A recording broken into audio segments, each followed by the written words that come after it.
Hi, my name is Nancy, and I chose to do my research on Deborah Sussman.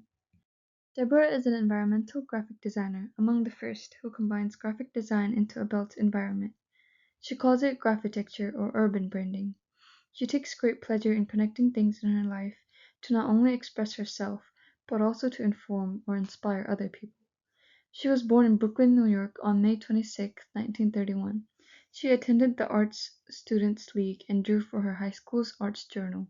After graduating, she enrolled in Black Mountain College for the summer, as they offered a cutting-edge curriculum in the arts.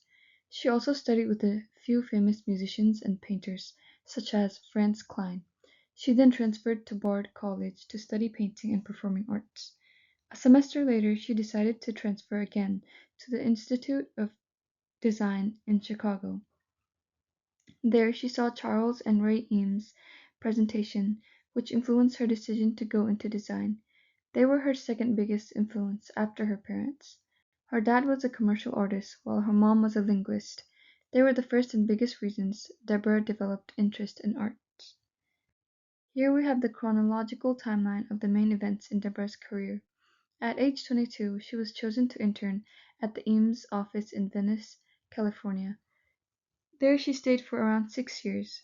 In 1958, she was offered a scholarship to study at, I'm not going to try to pronounce that name, but it's an institution in Ulm, Germany, which was also known as the Bauhaus, as the new Bauhaus. She spent most of her time there photographing architecture, signs, and markets. She then traveled to Malin to work for Studio Bulgari for a few months. Then she went to Paris and worked for the Galeries Lafayette department store. She returned to New York in 1961 and did freelance work for a few months, until she went back to LA to work with the Eames on the Mathematica exhibit.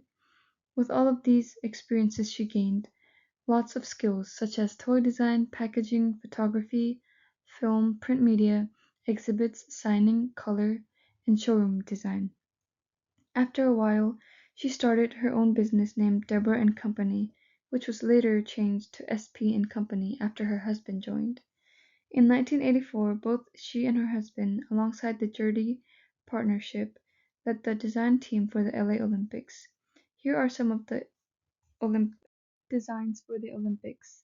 To the far left is a structure containing very colorful materials, which Deborah loved. In the middle is a three-star logo made of the American colors, blue, white, and red. And to the right is a graphic design for the Olympics. Their design was so different that it appeared in Time magazines twice.